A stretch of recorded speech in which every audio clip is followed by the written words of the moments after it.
वालेकुम, good morning Lahore. जागो लाहौर में आप सबको खुश आमदीद कहते हैं। एक नए दिन और एक नई सुबह के साथ जनाब मैं हूँ आपकी होस्ट मुनीबा आसिफ, इस उम्मीद और इस दुआ के साथ कि आप लोग जहाँ कहीं भी होंगे ठीक ठाक होंगे, कामयाबियाँ समेट रहे होंगे और जिंदगी में आगे भी बढ़ रहे होंगे। और जिंदगी में कामयाब लोगों की एक निशानी है कि वो कभी मायूस नहीं होते हैं, वो किसी भी हालात में हो वो थकते नहीं है। वैसे भी कहा जाता है कि मायूसी एक ऐसा गुनाह है जिसमें कोई लज्जत नहीं होती।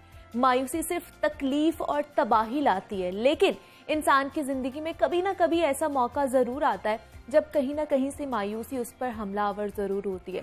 बाज़ औक़ात हम देखते हैं छोटी छोटी नाकामियां बहुत बड़े बड़े इंसानों की तबाही का बाइस भी बन जाती हैं।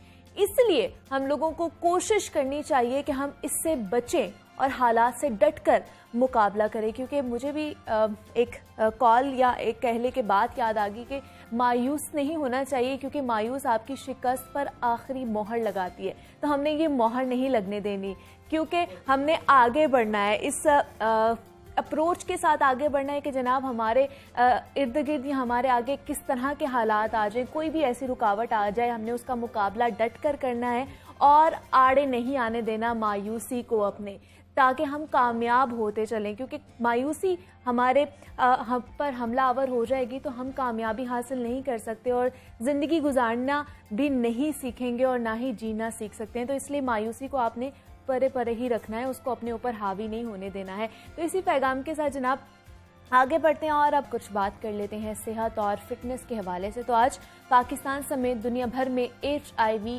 एड्स से आगाही और उससे बचाव का आलमी दिन मनाया जा रहा है। इस मर्ज से बचाव के लिए ज़रूरी है कि इस मर्ज के बारे में ज़्यादा से ज़्यादा इंफॉर्मेशन हासिल की जाए। एड्स का मर्ज गैर जिम्मेदाराना जिनसी रवाबत और बेरारहवी के सबब फैलता है। माहिरीन सेहत के मुताबिक कुदरत इलाही ने इंसानी जिस्म को मुख्तलिफ बीमारियों से बचाने के लिए नहायत ही मौसर और मजबूत दिफाई निज़ाम से भी नवाजा है, जिसको मुदाफ़ती निज़ाम कहा जाता है, इम्यून सिस्टम कहा जाता है। तो इस इम्यून सिस्टम में खराबी के बायस इंसान मुख्तलिफ बीमारियों का भी शिकार होता है।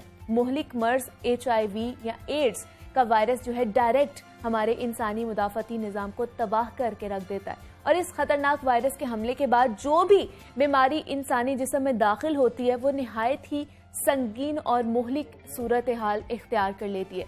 और एक अंदाजे के मुताबिक पाकिस्तान में एड्स के मरीजों की जो तादाद है वो 1.5 लाख से भी तजावुज कर चुकी है। तो एड्स जैसे मुहलिक मर्ज की वजूहात क्या होती हैं और इसकी अलामात कौन कौन सी होती हैं और इससे बचाव किस तरह हम मुमकिन बना सकते हैं, इस पर आज हम बात करेंगे। हमारे साथ इस वक्त मौजूद हैं डॉक्टर फैसल मसूद हैं, director Punjab AIDS control programme है। डॉक्टर साहब मैं आपको खुश आमदीद कहती हूँ। जागो लाहौर में कैसे हैं आप? अल्हम्दुलिल्लाह जी, बहुत शुक्रिया आपका, आपने इनवाइट किया।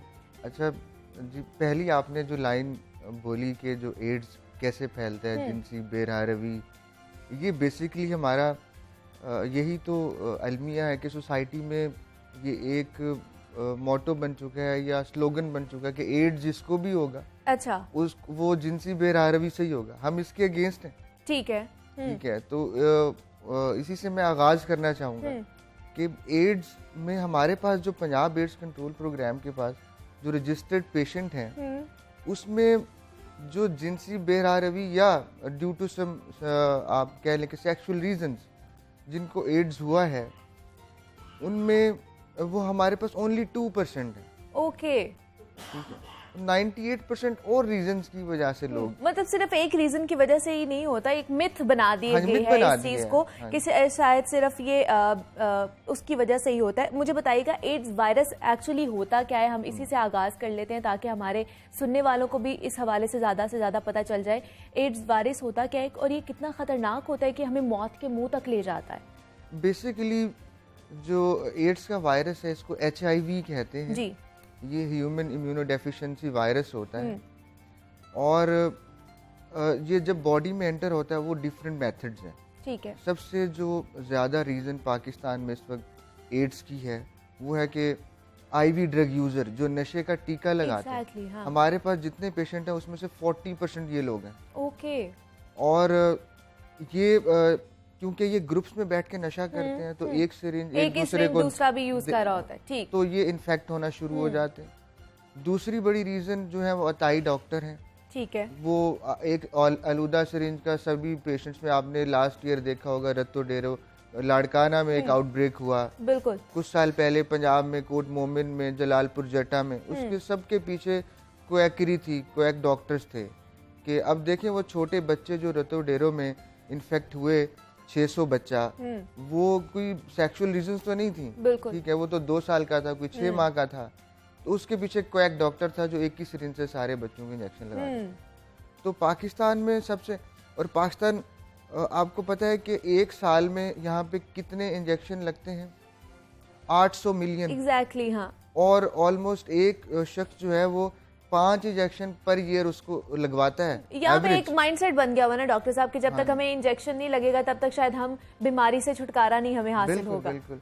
तो जो एड्स का वायरस है, और फिर दूसरे जो आपके दंदान साज हैं जो वो स्टेरिलाइज नहीं करते हैं ऑपरेशन करते हुए, दांत निकालते हुए, तो ये वो रीजंस हैं जिसकी वजह से एड्स का जो वायरस है, HIV जिसको हम कहते हैं, वो बॉडी में एंटर होता है। मतलब ये डिफरेंट रीजंस हैं, हाँ, सिर्फ एक या दो रीजंस नहीं है जिसकी वजह से ये जो हो सकता रीजन है। है वो, हम इस्लामी मुल्क हैं, जितने भी सर्वे हुए हैं पाकिस्तान में एड्स के हवाले से, तो उसमें जो ड्यू टू सेक्सुअल इंटरकोर्स या सेक्स वर्कर्स में एड्स की रेशो बहुत ज़्यादा नहीं है। सारी जितने भी हाई रिस्क पॉपुलेशन उसमें सबसे कम सेक्स वर्कर्स के थ्रू। तो ये इतना हमें बताइए कि वायरस इतना खतरनाक क्यों हो जाता है कि ये हमें मौत के मुंह तक ले जाता है? उसकी वजह ये है कि ये वायरस जब बॉडी में जाता है तो कुछ 8 से 10 साल लगते हैं कि आपके इम्यून सिस्टम को ये तबाह करे। ओके। तो 8 से 10 साल तो लोगों को पता ही नहीं चलता उनके अंदर HIV का वायरस है, हम टेस्ट नहीं कराते हैं। ठीक है। तो ये बेसिकली आपका जो मुदाफियत का निज़ाम है, इसको जाके डिस्ट्रॉय करना शुरू कर देता है। स्लोली डिस्ट्रॉय कर रहा होता है। फिर वो जब डॉक्टर के पास आप जाते हैं ड्यू टू रीजंस कि जी वेट कम हो रहा है मेरा, बुखार हुआ वो ठीक नहीं हो रहा, डायरिया वो ठीक नहीं हो रहा, चेस्ट इन्फेक्शन हुआ वो ठीक नहीं हो रहा, डॉक्टर 2-3 दफ़ा दवाई देता है, फिर उसको लगता है यार इसको कोई और इशू है ना, ये ठीक नहीं हो रहा मेडिसिन से, फिर उसका HIV टेस्ट कराता है तो पॉजिटिव निकलता है। तो उससे पहले उसको 8-10 साल पहले की हिस्ट्री होती है जी मैंने कोई एक डॉक्टर से दांत निकलवाया था, या मैंने वहाँ एक हजाम से मैंने जब वो शेव कराई तो कट लग गया था मुझे। ठीक है। तो ये वो रीजन फिर उसको याद आती हैं कि इसकी वजह से शायद उसको हुआ। तो इसके मतलब सिम्टम्स किस तरह के हो सकते हैं? क्या नॉर्मल सिम्टम्स हो सकते हैं, मतलब जो आम हमें भी हो रहे होते हैं, क्योंकि वेट किसी और वजह से भी आपका कम हो रहा होता है, या बुखार आपको वैसे भी मौसम चेंज होता है तब भी हो रहा होता है, कॉमन या ये कह लें कि इम्पॉर्टेंट सिम्टम्स क्या हो सकते हैं जिनसे हमें पता चल जाए कि ये चीज़ें, या किस तरह का टेस्ट कराना चाहिए? जैसे कि मैंने बताया, जो भी वायरस बॉडी में जाता है ना, जैसे यानी कि गया उसके 2-4 दिन बाद उसको फ्लू लाइक सिम्टम्स आती हैं।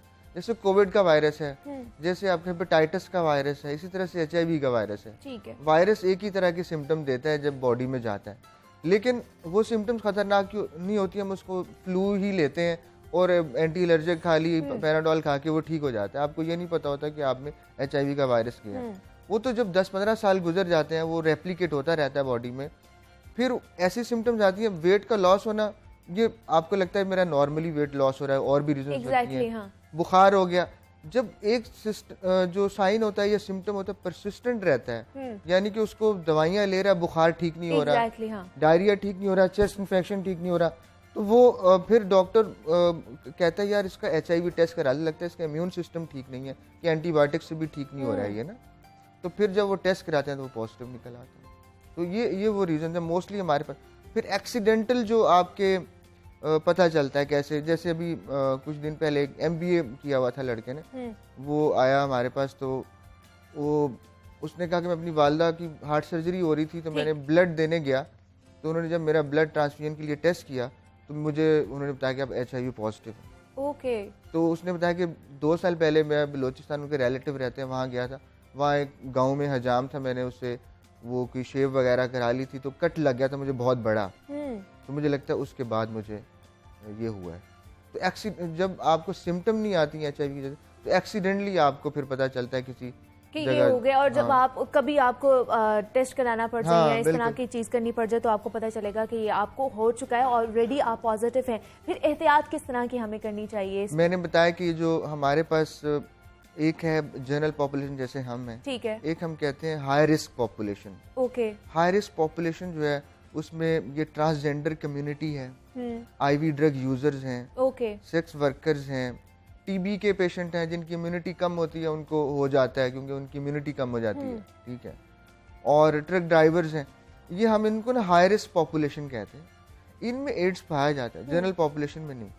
किन बिहेवियर से, एक तो आप सबसे पहले इंश्योर करें इंजेक्शन कम से कम लगवाएं, अगर लगवा रहे हैं तो आप जो डिस्पोजेबल सिरिंज पे इसरार करें और अपने आंखों के सामने एग्जैक्टली, और गैर मुस्तनद डॉक्टर के पास कभी मत जाएं, ठीक है, क्योंकि वो थोड़े पैसे लेता है, पैसे बचाने के लिए वो इस तरह की माल प्रैक्टिस करता है। आप दांत निकलवाने जाते हैं, आपको जो डेंटल सर्जन होता है वो 8-10 हज़ार शायद ले लेगा आपसे, गवर्नमेंट सेक्टर के अलावा प्राइवेट सेक्टर की बात कर रहा हूँ जी। और लेकिन जो आपका क्वैक है वो 1500 में 2000 में निकाल देगा और लोग फौरन से, पॉवर्टी रीजन है। तो ये कभी भी इस तरह का काम नहीं करना चाहिए। वो 2000 आप 2-4 हज़ार बचाते हैं लेकिन पूरी उम्र के लिए, या आप हेपेटाइटिस ले आते हैं या HIV ले आते हैं। हमें ये बताइए कि अगर एक माँ को ये हो, एड्स हो या HIV है, तो क्या उसके बच्चे को भी उससे हो सकता है अगर वो पैदा होने के साथ? हाँ, बड़ा अच्छा सवाल किया आपने। हमने लास्ट 1 ईयर में पंजाब में 140 ऐसी मदर्स थी जो HIV पॉजिटिव थी, ठीक है, और उनके हमने 139 जो बच्चे हैं वो हमने फ्री ऑफ एड्स डिलीवर कराए हैं, ठीक है। उसकी क्या करना होता है, बेसिकली मदर को हमारे सेंटर को विजिट करना होता है, वहाँ पे हम उसको मेडिसिन देते हैं, ठीक है, उसका वायरल लोड सप्रेस रहता है, उसके बाद फिर उसकी सेफ डिलीवरी करानी होती है। ऐसी मदर जिनको HIV है वो बिल्कुल भी दाई हैंडल या नॉर्मल डिलीवरी की तरफ मत जाएं, वो हमारे सेंटर से रब्ता करें। हमने स्पेशल डॉक्टर्स उनको ट्रेन किया हुआ है, गायनी के डॉक्टर्स को सर्विसेज हॉस्पिटल में भी हमारा ये सेंटर बना हुआ है, तो वो वहाँ पे एक स्पेशल मेथड होता है, उसके थ्रू उसकी डिलीवरी कराते हैं और बच्चा HIV फ्री पैदा होता है। ठीक है, मतलब ये मेरे ख्याल से बड़ी अच्छी खबर है और खुशी वाली खबर है कि बच्चे जो हैं वो इसके वायरस के साथ पैदा नहीं होंगे। इस हवाले से भी आप लोग इकदाम उठा रहे हैं। डॉक्टर फैसल मसूद हमारे साथ मौजूद थे, डायरेक्टर एड्स कंट्रोल प्रोग्राम है। सर बहुत शुक्रिया आपके वक्त का, आप यहाँ पर आए हैं और इस हवाले से हमारे साथ बात की, क्योंकि ये टैबू बहुत ज़्यादा बढ़ता ही जा रहा है कि सिर्फ सेक्शुअल रीज़न की वजह से ये एड्स या HIV नहीं फैलता, और भी बहुत सी रीजंस हो सकते हैं जिसकी वजह से हम इस मूजी मर्ज का शिकार हो सकते हैं। तो उसके लिए भी आपने क्या करना है, एहतियात करनी है। जो डॉक्टर साहब ने हमें कुछ टिप्स बताई हैं, आपने उनको मद्देनजर रखना है और आगे बढ़ते जाना है अपनी जिंदगी में। आगे बढ़ते हैं और आपको बताएं कि कानों में रस घोलने वाली लाजवाल धुनों के खालिक निसार बज़मी की आज 97वीं सालगिरह मनाई जा रही है। निसार बज़मी का असल नाम सैयद निसार अहमद था। वो 1924 में बम्बई में पैदा हुए थे। बतौर मौसीकार उनकी पहली फिल्म जमुना पार थी जो 1946 में रिलीज हुई थी, और उन्होंने तकरीबन 40 हिंदुस्तानी फिल्मों में मौसीकी देने के बाद पाकिस्तान का रुख किया था, जिसके बाद उन्होंने पीछे मुड़कर कभी नहीं देखा और साइका, अंजुमन, मेरी जिंदगी है नगमा, खाक और खून और हम एक हैं जैसी फिल्मों की मौसीकी तख्लीकी थी। मौसीकार निसार बज़मी को उनकी फनी खदमात के बायस प्राइड ऑफ परफॉर्मेंस समेत कई दीगर अवार्ड से भी नवाजा गया है। तो मुझे यहाँ पर जनाब एक छोटी सी ब्रेक लेनी है।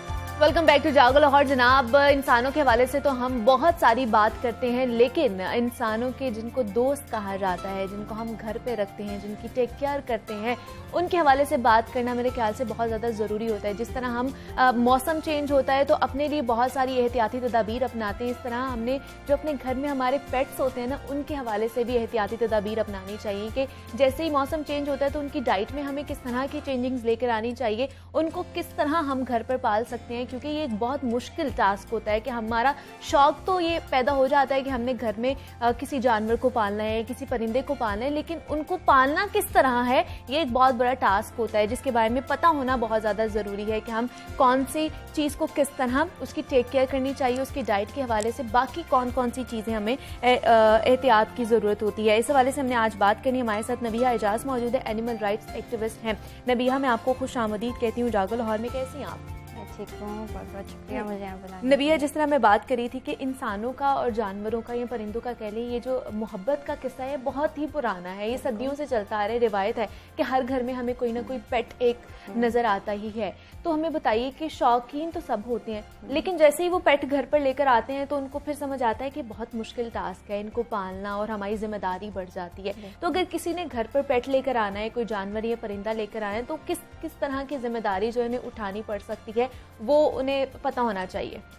आई थिंक पहले तो सबसे ज़रूरी है ये समझना कि आप जब एक पेट को लेके आ रहे हैं तो एक फुल टाइम रिस्पॉन्सिबिलिटी। एग्जैक्टली, हाँ। ठीक है, वो एक खिलौना नहीं है और आपने उसका ख्याल रखना है। जैसे आप किसी, हम यहाँ पे हम बहुत ज़्यादा इस तरह कहते हैं कि जैसे आप किसी बच्चे का ख्याल रखते हैं ना, बहुत ध्यान से कि वो इधर उधर ना जाए, उसका खाना वगैरह सब कुछ पूरा है, उस तरह से एक फुल टाइम रिस्पॉन्सिबिलिटी होती है एक पेट को रखना।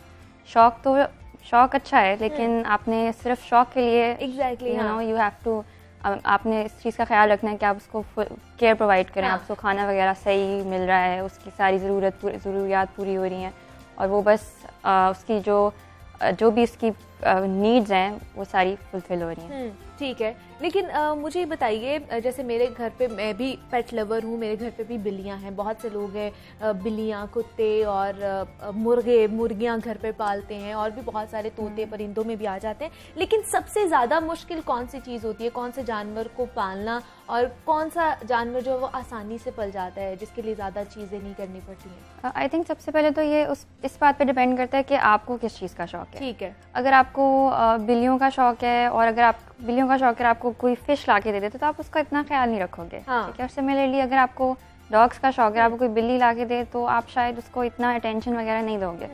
सो एक तो इस चीज़ का ख्याल रखना ज़रूरी है कि हम जिस चीज़ का हमें शौक हो या जो हमारी प्रेफरेंसेस हो, हम वही उस किस्म का जानवर लें। ठीक है।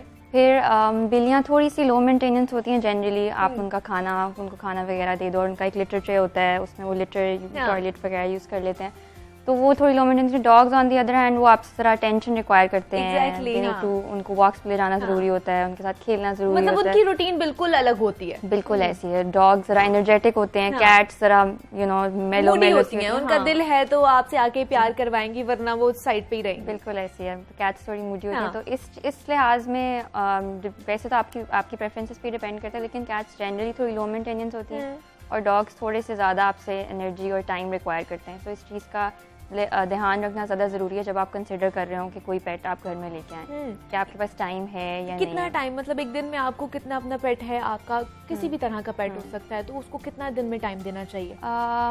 जैसे अब डॉग्स हैं, डॉग्स को तो आपको काफ़ी ज़्यादा टाइम देने की ज़रूरत है, क्योंकि वो उनका नेचर ऐसा है कि वो सैड हो जाते हैं, फिर आप उनके साथ टाइम ना स्पेंड करो। और cats on the other hand वो तो अपनी दुनिया में इतनी खुश होती हैं कि ज़रूरी नहीं है कि आप उनको बहुत ज़्यादा टेंशन दो, लेकिन दे ऑल्सो रिक्वायर टेंशन। कुछ कैट्स इस तरह होती हैं आपसे बहुत अटैच हो जाती हैं, तो अगर आप उनके साथ 1-2 दिन भी अगर आप कहीं बाहर जाना पड़ जाए, कोई ट्रिप पे जाना पड़ जाए, तो वो नाराज़ हो जाती हैं।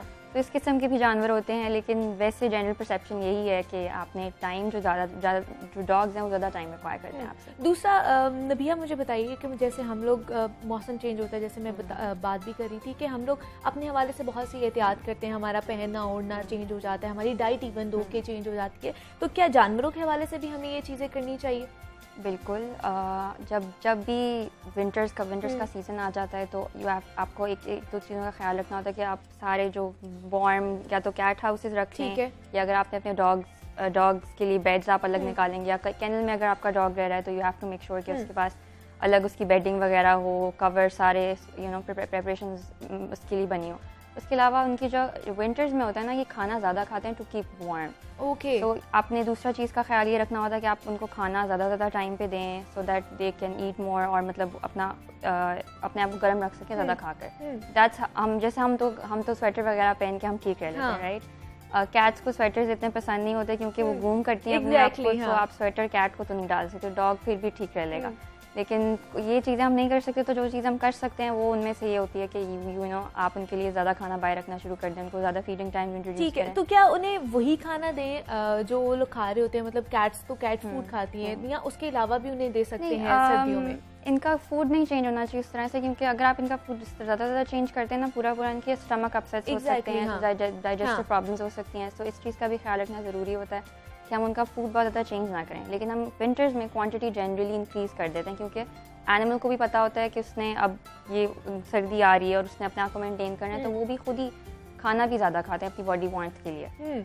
तो नबिया, ये सारी चीज़ें पता होना पहले ही इस बारे में कितना पता होना चाहिए, रिसर्च करना कितना ज़रूरी है कि अगर हम एक पेट को लेकर आ रहे हैं, उसको हमने वैक्सीनेशन टाइम टू टाइम करवानी है, उसकी खुराक का ख्याल रखना है, ये रिसर्च करना पहले ही हमें चाहिए? बहुत ज़रूरी है रिसर्च करना पेट्स के ऊपर। आप ये इस तरह नहीं, आप सोच नहीं सकते कि आप बस एक चीज़ उठा के अपने घर में ले आओ एज ए खिलौना, राइट? हाँ। एक पूरी जानदार चीज़ आप अपने घर में ला रहे हो, वो आपकी पूरी रिस्पॉन्सिबिलिटी और वो आप पे रिलाई करती है, वो आप पे डिपेंडेंट है।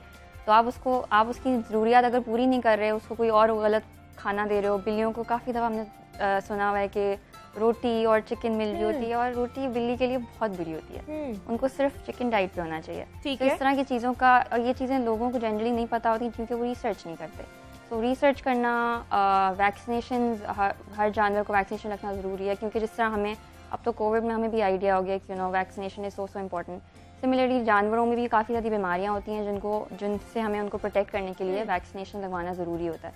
तो उनकी वैक्सीनेशन होती है, उनके लिए एक अच्छा वेट ढूंढना, ताकि कोई भी बीमारी हो, कोई भी कोई उनको प्रॉब्लम आ रही है तो हम वेट के पास जा सकें और उनको प्रॉब्लम रिजॉल्व करवा सकें। तो ये चीज़ें आप पहले एडवांस में करोगे तो फिर कोई बात बनेगी। अगर आप पेट ले आओ, फिर आप किसी गलत वेट पे ले जाओ या आपको कोई गलत खाना उसको दे रहोगे तो उसकी तबीयत ही ख़राब होगी ना उससे। तो इन चीज़ों का ख्याल रखना ज़रूरी है कि हम रिसर्च अपनी पहले से करके आएँ बिफोर हम कोई भी जानवर अपने घर के अंदर लेके आ रहे हों। लेकिन नबिया, हम देखते हैं कि आप जैसे एक ऑर्गेनाइजेशन के साथ काम भी कर रही हैं एनिमल राइट्स के हवाले से, तो बहुत से लोग हैं घर पर तो उन्होंने पेट्स रखे होते हैं, उनके साथ बड़ा अच्छा सलूक कर रहे होते हैं, अटैच भी होते हैं, लेकिन स्ट्रे डॉग्स या स्ट्रे कैट्स की अगर बात करें तो उनके साथ उस तरह का वो सलूक नहीं करते जो अपने पेट्स के साथ करते हैं। तो ये मेंटालिटी चेंज करना कितना ज़्यादा ज़रूरी है? ये मेंटालिटी चेंज करना तो आपको एम्फसाइज ही नहीं कर सकती कितना ज़्यादा ज़रूरी है, क्योंकि हम जो भी शेल्टर्स इस वक्त ऑपरेट कर रहे हैं लाहौर में, they are all operating for ये गली के जो जानवर होते हैं, जिनको चोटें वगैरह लग जाती हैं, उनके पास कोई और नहीं होता। अब ये वो जानवर हैं जो वापस नहीं जा सकते स्ट्रीट के ऊपर, दे हैव टू, मतलब या तो उनको शेल्टर में रहना पड़ेगा या मतलब और कोई इनका वे आउट नहीं होता। तो अगर उनको अडॉप्शन नहीं मिलेगी तो वो बस शेल्टर में रहेंगे, और शेल्टर में रहना इज़ नॉट, मतलब एक घर के बराबर नहीं होता शेल्टर। तो ये चीज़ चेंज करना ज़रूरी है, क्योंकि वो जानवर इतना वेट कर रहे होते हैं घर ढूंढने के लिए, लेकिन उनको घर नहीं मिल रहा होता, क्योंकि हमारी जो सोसाइटी है वो बहुत ज़्यादा ब्रीड कॉन्शियस है। हम सिर्फ पर्शियंस रखना पसंद करते हैं, हम सिर्फ जर्मन शेपर्ड्स रखना पसंद करते हैं, लैब्राडोर्स हो जाए, जो भी ब्रीड ऐसी हो जो हमारी सोसाइटी में इमेज को इम्प्रूव कर सके। अगर हम कोई स्ट्रीट एनिमल लेके आएंगे तो हर बंदा आपको यही कहेगा कि यार ये क्या ले आए हो, क्यों ले आए हो। बिल्कुल ऐसा बिल्कुल भी नहीं होना चाहिए, क्योंकि जानवर तो जानवर ना, चीज़ तो बिल्कुल सेम है, बस नस्ल का फ़र्क है, और वो भी इतना फ़र्क ऑनेस्टली बिल्कुल ऐसे ही है। मेरे ख्याल से प्यार में फ़र्क नहीं करना चाहिए, प्यार हर किसी को उतना ही देना चाहिए। हमारे साथ नबिया एजाज मौजूद थी, एनिमल राइट्स एक्टिविस्ट हैं। नबिया, बहुत शुक्रिया आपके वक्त का, आप यहाँ पर आई, बहुत अच्छा लगा आपसे मिलकर और इस हवाले से बात करके कि जनाब जिस तरह हम खुद से प्यार करते हैं, अपने घर वाले जानवरों से प्यार करते हैं, इस तरह हमें बाकी जानवरों से प्यार करना चाहिए। और मुझे आप एक छोटी सी ब्रेक लेनी है, आपने कहीं नहीं जाना, मिलते हैं इस ब्रेक के बाद।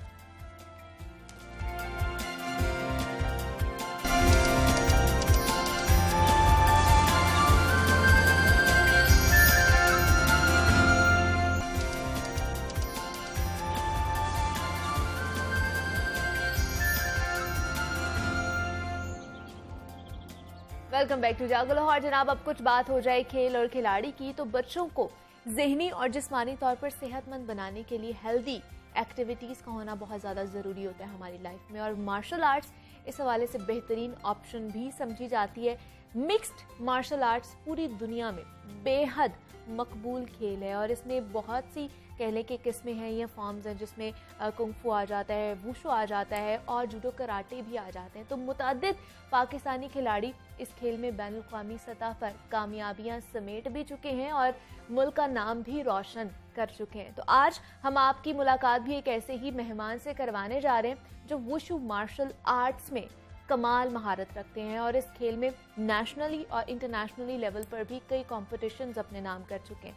हाल ही में होने वाली आलमी वुशु चैंपियनशिप में उन्होंने गोल्ड मेडल अपने नाम किया है। इसके साथ साथ 2 मरतबा लगातार कौमी वुशु चैंपियनशिप भी जीत चुके हैं। तो वुशु एक्चुअली है क्या, ये कराटे की कौन सी किस्म है, ये उन्हीं से जानते हैं और उनकी जर्नी के बारे में भी उनसे बात करेंगे। हमारे साथ इस वक्त मौजूद हैं दाऊद मिर्ज़ा, हैं वुशु चैंपियन है। दाऊद, मैं आपको खुश आमदीद कहती हूँ जागो लाहौर में। कैसे हैं आप?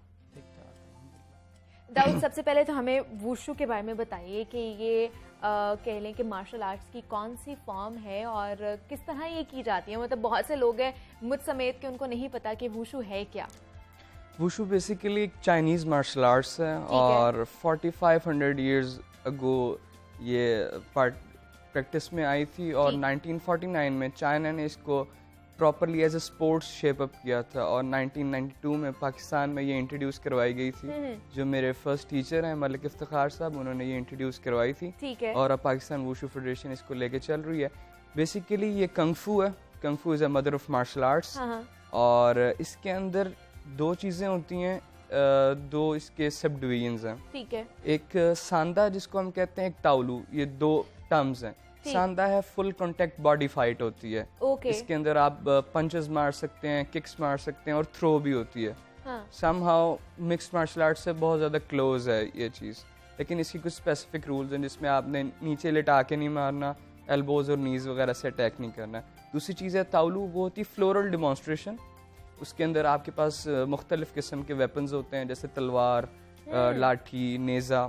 तो उसके आपने कुछ स्पेसिफिक स्टेप्स होते हैं, कुछ डिफ़िकल्टी मूवमेंट्स होती हैं, वो परफॉर्म करनी होती हैं, फिर उसके हिसाब से एक्यूरेसी के हिसाब से आपको पॉइंट्स दिए जाते हैं। तो आप कौन सा वाला कर रहे हो? मैं दोनों कर चुका हूं। दोनों ही कर चुके हैं, दैट्स गुड। ये तो बड़ी अच्छी चीज़ है, मतलब आप दोनों में ही जाके अपना नाम रोशन कर चुके हैं। दूसरा ये हमें बताइए, पाकिस्तान में कितनी मकबूलियत है इसको? पाकिस्तान में ये काफ़ी ज़्यादा स्कोप है इसका। पाकिस्तान वुशु फेडरेशन का जो है एफिलिएशन वो Pakistan sports board Olympic association के साथ भी है। तो और ये पाकिस्तान के मुख्तलिफ डिपार्टमेंट्स जैसे वापडा, आर्मी, रेलवे, पुलिस और HEC में ये, और पाकिस्तान की तमाम यूनिवर्सिटियों पे इस बेस पे एडमिशन्स भी मिलते हैं और स्कॉलरशिप भी दिए जाते हैं। तो इसका स्कोप काफ़ी ज़्यादा है। इसका स्कोप काफ़ी ज़्यादा हो चुका है। दूसरा मुझे आप बताइए दाऊद, आपने कब से स्टार्ट किया? आपको शौक था या किसी से इंस्पिरेशन हासिल करके आप मेरे साइड पर आए? मैंने मार्शल आर्ट्स 4 इयर्स की एज से स्टार्ट किए जब मैं 4 साल का था। तो बचपन में वालिद साहब ने शौक़ पैदा किया, वो चाइनीज़ मूवीज़ और ब्रूस ली की हम मूवीज़ देख के फिर इंस्पिरेशन उधर से मिली। फिर आहिस्ता आहिस्ता कैरियर बन गया। तो अब आपने इसी को लेकर चलना है, इसी को परस्यू करना है? जी इंशाल्लाह। तो कितना मुश्किल है, मतलब अगर 4 साल की उम्र में आपने सीखना स्टार्ट किया, घर पर ही पहले वाले साहब सिखाते होंगे, देन कोई आप लोगों ने ऑर्गेनाइजेशन या किसी इदारे से आपने ट्रेनिंग स्टार्ट की होगी, लोग कितना अरसा लगा आपको स्टेप बाय स्टेप इस चीज़ को सीखते हुए? मैंने फर्स्ट इंटरनेशनल चैम्पियनशिप 2015 में खेली थी और उसके अंदर ये हुआ था कि काफ़ी अरसा लग जाता है सीखते सीखते, और लेकिन ये चीज़ डिपेंड करती है आपकी लक पे भी, आपकी लक कितनी अच्छी, आपको कितना अच्छे जल्दी चांस मिलता है। कुछ लोगों को चांस जल्दी मिल जाता है लेकिन वो चल नहीं पाते, लेकिन जो चल जाते हैं उनको कम चांस मिलता है।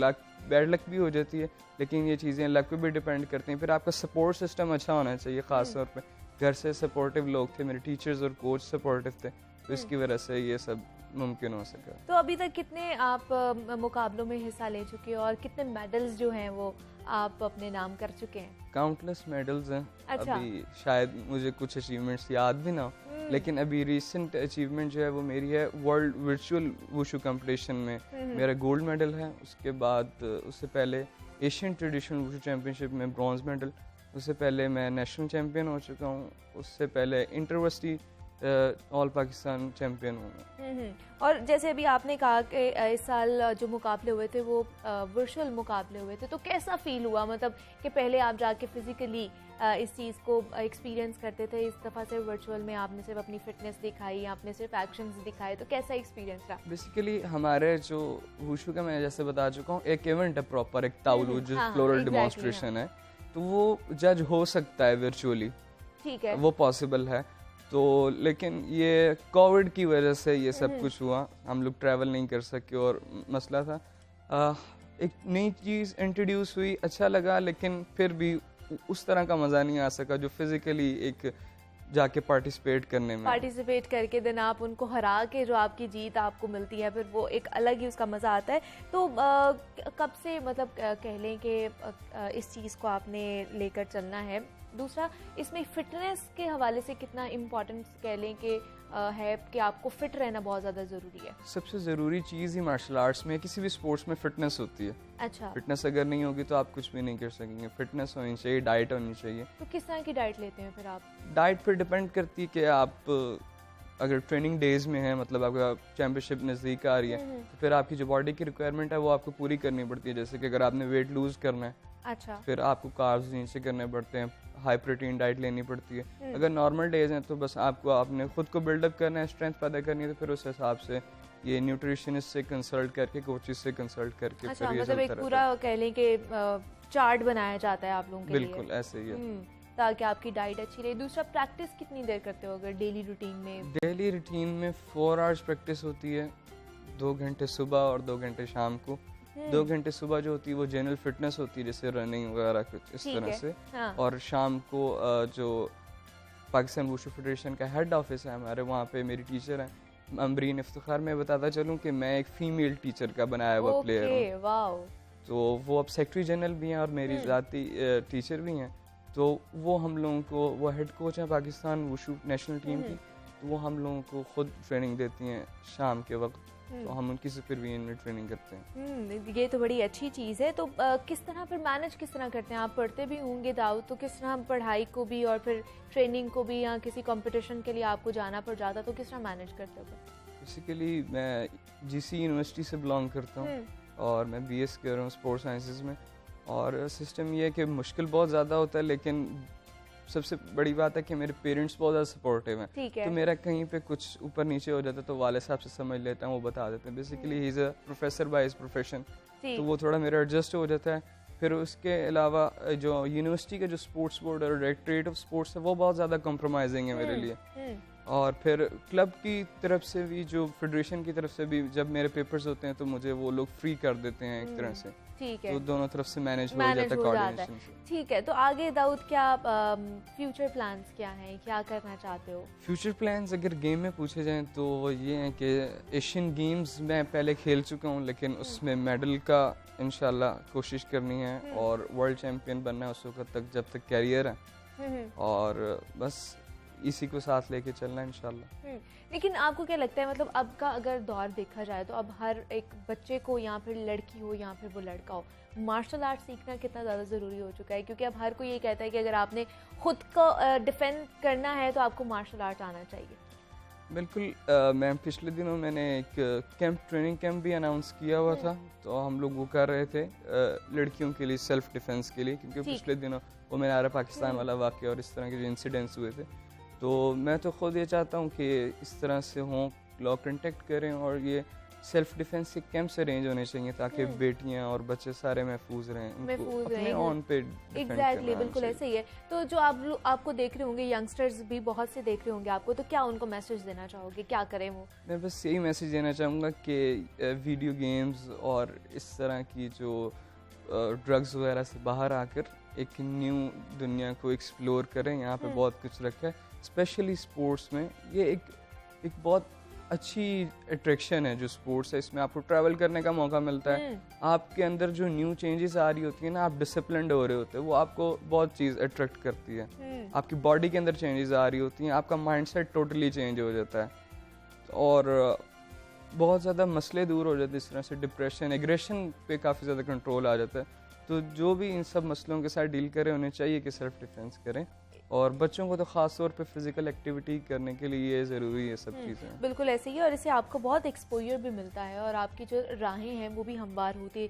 जाती हैं। दाऊद मिर्ज़ा हमारे साथ मौजूद थे, वुशु चैम्पियन हैं। दाऊद, बहुत शुक्रिया आपके वक्त का, आप यहाँ पर आए हैं और best of luck for your future. तो जिस तरह जनाब हमारा टैलेंट भरा पड़ा है पाकिस्तान में, लेकिन बहुत से बच्चे ऐसे भी हैं जिनको नहीं भी प्लेटफॉर्म मिलता कि वो आके अपने स्किल्स दिखा सकें, अपना नाम रोशन कर सकें। तो अगर आप में भी कोई टैलेंट है और आप चाहते हैं कि हम लोग आपका वो टैलेंट जो है अपने शो पर लेकर आएँ, तो आप हमसे रब्ता भी कर सकते हैं। लेकिन मुझे यहाँ पे एक छोटी सी ब्रेक लेनी है, मिलते हैं इस ब्रेक के बाद।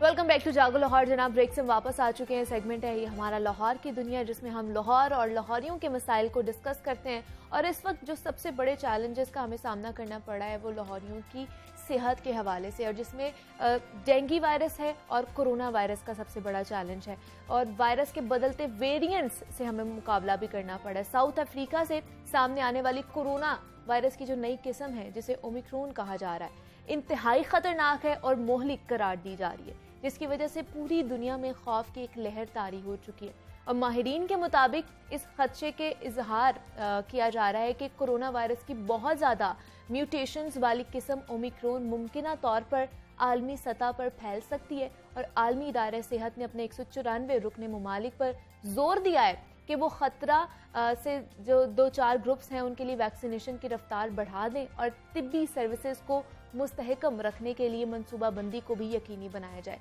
तो ये ख़तरा अपनी जगह मौजूद है, और इसके साथ साथ हम देख रहे हैं कि डेंगू वायरस भी बेकाबू होता जा रहा है। रोज़ाना की बुनियाद पर कई जिंदगियां भी वो ले जाता है। तो पाकिस्तान इन दोनों वायरसेस से निपटने के लिए क्या क्या इकदाम उठाए जा रहे हैं पाकिस्तान में, इस पर बात करेंगे। हमारे साथ इस वक्त मौजूद हैं प्रोफेसर डॉक्टर असद असलम है, कोरोना और डेंगू एडवाइजरी सेल के तर्जुमान हैं। डॉक्टर साहब, मैं आपको खुश आमदीद कहती हूँ। जागो लाहौर में कैसे हैं आप? शुक्र है। डॉक्टर साहब, सबसे पहले कोरोना के हवाले से बात करते हैं कि गुज़श्ता कई दिनों से हम देख रहे थे कि शायद इस पर काबू पा लिया गया है, क्योंकि हलाकतें भी नहीं ना होने के बराबर थी। लेकिन अभी अगर 24 घंटे की बात की जाए तो 4 मरीज जो हैं वो दम तोड़ गए कोरोना से।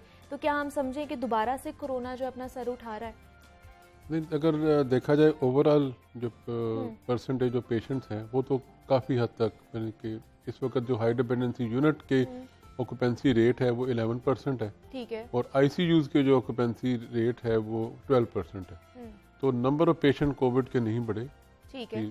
सिर्फ डेथ हुई है कल, लेकिन ओवरऑल इंक्रीज नहीं देखने में आ रहा। जहाँ तक ताल्लुक है इस नए वायरस का, तो ये अल्लाह का शुक्र है कि अभी तक ये पाकिस्तान में इसका कोई केस रिपोर्ट नहीं हुआ। ठीक है। क्योंकि अभी बड़ी स्ट्रिक्ट विजिलेंस हो रही है बॉर्डर्स पर, ख़ासतौर पर एयरपोर्ट पर लोगों के टेस्ट किए जा रहे हैं, और अगर कोई पॉजिटिव आता है तो उसको क्वारंटाइन 14 दिन के लिए उनको कहा जा रहा है।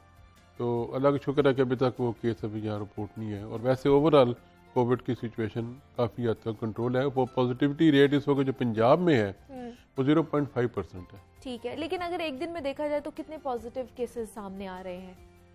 ये क्या नाम है उसका, तकरीबन 90 के करीब पॉजिटिव केस आए हैं एक दिन पॉजिटिव।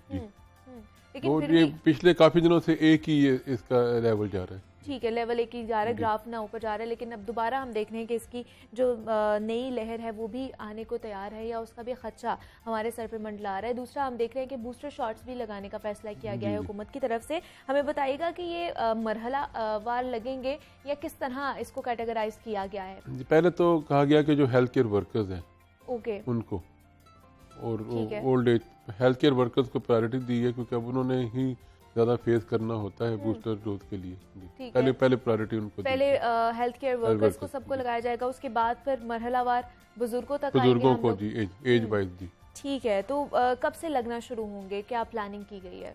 ये तो मेरा ख्याल आज से आप बूस्टर डोज के किसी भी सेंटर में जाके, क्योंकि अब तो देखें बेसिकली जो वैक्सीन की जो कैंपेन है वो तो रेड कैंपेन शुरू हो चुकी है।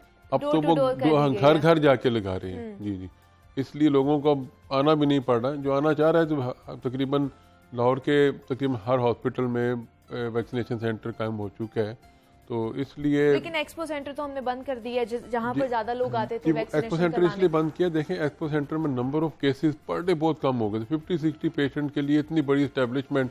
जब दूसरी तरफ हमने रेड कैंपेन भी शुरू कर दिया है कि लोगों को घरों में जाके अब वैक्सीन लग रही है, तो लोगों ने वहाँ पर आना छोड़ दिया था। तो इसलिए वहाँ पर सारा अमला भी फारिग बैठा रहता था, तो उसकी यूटिलिटी अब इतनी नहीं रही थी एज वैक्सीनेशन सेंटर। तो आपको क्या लगता है, मतलब ये जो नया वेरिएंट आया है कोरोना का, ओमिक्रॉन जिसको कहा जा रहा है, इसकी वजह से ये फैसला लिया गया है कि अब हमें बूस्टर शॉट्स की तरफ जाना चाहिए? बिल्कुल, वो भी बुनियादी वजह वही है। क्योंकि देखें अभी कल भी जो national command and control authority की मीटिंग भी हुई है, वहाँ उसमें भी फैसला किया गया। बुनियादी तौर पर वजह वही है कि जो नया वेरिएंट सामने आ गया है उससे लोगों को बचाने के लिए बूस्टर डोज का फैसला किया गया। कितना खतरनाक है ये वेरिएंट, और पहली जो हमने 4 लहरें देखी हैं कोरोना वायरस की, उनसे कितना मुख्तलिफ है और कितना हमारे लिए खतरनाक साबित हो सकता है? देखें इस वायरस में 30 म्यूटेशन है। जो पहले डेल्टा वायरस था उसमें 12 या 13 म्यूटेशन थी। ठीक है, ये कितना डबल म्यूटेशन, हाँ जी, ये कितना अग्रेसिव साबित हो सकता है और उसकी कितनी तेजी से स्प्रेड हो सकता है, अभी इसका कहना कोई कबल वक्त है, क्योंकि जिस बेसिकली साउथ अफ्रीका में ये पहले 11 नवंबर को पहला केस रिपोर्ट हुआ, जब तक इन केसेस और वहाँ पर किस हिसाब से स्प्रेड हो रहा है और वहाँ पर पेशेंट कितनी तेज़ी से डिटीरिएट हो रहे हैं या स्टेबल हैं, अब जब तक उसकी रिपोर्ट सामने नहीं आएगी at least over a period of 1 month, उस वक्त तक ये कहना बड़ा मुश्किल है कि ये बहुत अग्रेसिव है, बहुत तेज़ी से स्प्रेड हो रहा है या नहीं। लेकिन बज़ाहिर ये है कि शायद ये इतना अग्रेसिव साबित ना हो। अच्छा, बज़ाहिर लग रहा है कि शायद इतना अग्रेसिव ना हो, लेकिन क्या वजूहात है, क्या बताया क्या है? म्यूटेशन बहुत ज़्यादा हो गई हैं, ठीक है जी। लेकिन हमें दूसरी तरफ ये भी ध्यान में रखना है कि डेल्टा वायरस जो आया था जब 12-13 म्यूटेशन के साथ, वो पहले वायरस की निस्बत बहुत ज़्यादा अग्रेसिव था, इतना अग्रेसिव था कि हर पेशेंट को जो भी मुतासर हुआ और जिसको वैक्सीनेशन नहीं हुई थी वो मुतासर हुआ, वो हाई डिपेंडेंसी यूनिट या आईसीयू में गया। यहाँ पर लोगों को ये ध्यान में रखना चाहिए कि देखें डेल्टा वेरिएंट में लोग वही मुतासर हुए, 95% वो लोग थे जो हॉस्पिटल में आईसीयूज और हाई डिपेंडेंसी यूनिट में आए जिन्होंने वैक्सीनेशन नहीं कराई थी। सिर्फ 5% से जिन्होंने वैक्सीन कराई थी लेकिन उनको फिर भी डेल्टा वायरस से वो एक्सपोज होकर मुतासर हुए, लेकिन उनमें disease mild to very moderate stage तक गई, उसमें सीवियर स्टेज तक नहीं गई। ठीक है, तो मतलब आपको क्या लगता है अभी तक यहाँ पर अगर खाली लाहौर की बात की जाए तो कितने % लोगों को वैक्सीनेशन लग चुकी है जो बच सकते हैं अगर खुदा ना खास्ता ये वेरिएंट आ जाता है? लाहौर में तकरीबन, मैं पूरे पंजाब की बात करूँगा, तकरीबन 70% से ज़्यादा लोगों को इस वक्त वैक्सीनेशन हो चुकी है। ठीक है जी, तो लेकिन मैं फिर कहूँगा कि जो लोग समझते हैं कि वैक्सीन का फ़ायदा नहीं है उनको वैक्सीन करानी चाहिए, ये ध्यान में रखते हुए कि पिछली वेव में वही लोग मुतासर हुए थे और उन्हीं की ज़्यादा डेथ हुई थी जिन्होंने वैक्सीनेशन नहीं कराई थी। बिल्कुल है, सही है। और हम लोगों को फिर वही, आप जैसे डॉक्टर्स भी आके कहते हैं और हम भी आपको कहते रहते हैं कि जनाब एहतियात करनी है, और अगर एहतियात अब आपको बहुत ज़्यादा मुश्किल लग रही है तो वैक्सीनेशन लगवा लें ताकि आप थोड़ा बहुत तो इस वायरस से हम लोग बच सकें। दूसरा, अब बहुत से लोगों का ये कहना है कि हम लोगों को 2 डोज लग चुकी है, तो अब क्या हम लोग इस वायरस से बच सकते हैं या हमें तीसरी डोज पर भी जाना होगा? बूस्टर लगवानी चाहिए। ठीक है, तो डोज लगवानी चाहिए, क्योंकि खासतौर पर जिनको 3 महीने से ज़्यादा हो चुके हैं वह पहली वैक्सीनेशन कराए हुए तो उनको ज़रूर करा देनी चाहिए। मतलब वो पहली वैक्सीनेशन का असर थोड़ा सा कम हो चुका है। अब इम्यूनिटी एक जनरल ट्रेंड है कि आप कुछ अर्से बाद 3 to 6 मंथ के बाद बूस्टर लगवा लें और किसी दूसरी वैक्सीन का लगाएं, क्योंकि कॉकटेल वैक्सीन का भी कॉन्सेप्ट काफ़ी है, उससे इम्यूनिटी बड़ी स्ट्रांग हो जाती है। तो ये इसलिए, क्योंकि बुनियादी तौर पर हमें ये अभी तक नहीं पता कि जिनको कोविड हुआ है या जिनको वैक्सीनेशन लगी है उनमें इम्यूनिटी कितनी अच्छा रहेगी। तो उस चीज़ को मद्देनज़र रखते हुए ताकि लोगों में इम्यूनिटी रहे और बल्कि स्ट्रेंथन हो जाए, एक बूस्टर डोज की बड़ी अशद ज़रूरत है, ख़ासतौर पर कि जबकि हर तकरीबन 3-4 महीने के बाद एक नया वेरिएंट आ जाता है। तो क्या हमें हुकूमती सतह पर क्या हमें अलाउ है अब कि हम तीसरी डोज लगवा सकते हैं पिछली डोज का रिकॉर्ड देखकर?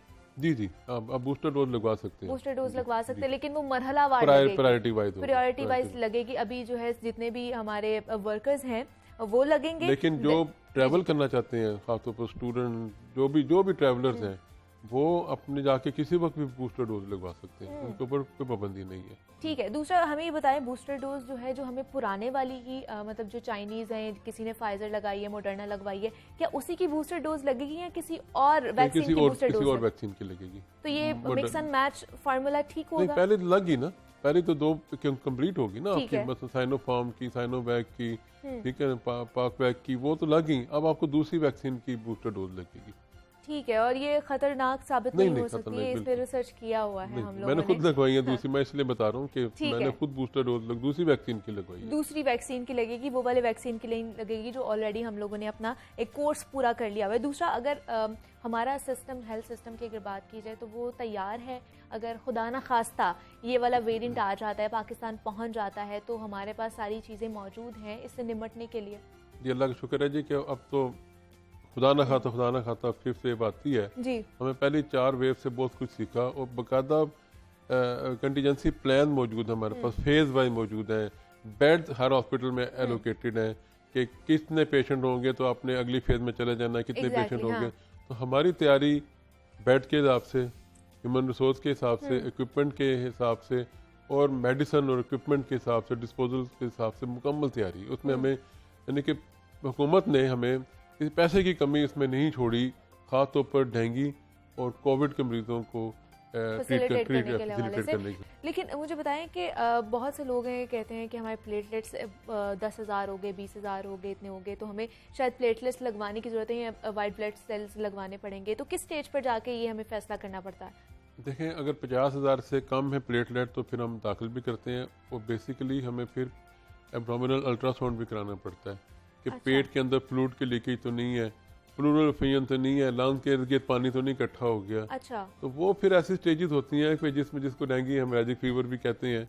और मतलब वो कंडीशन उनकी वर्स्ट हो गई होती जी है। वो फिर उस कंडीशन में फिर डॉक्टर ही डिसाइड करते हैं कि इनको सिर्फ प्लेटलेट लगने हैं या मेगा प्लेटलेट किट भी हर अस्पताल में अवेलेबल करा दी गई है कि वो लगना है। तो ये कंडीशन पर डिपेंड करता है।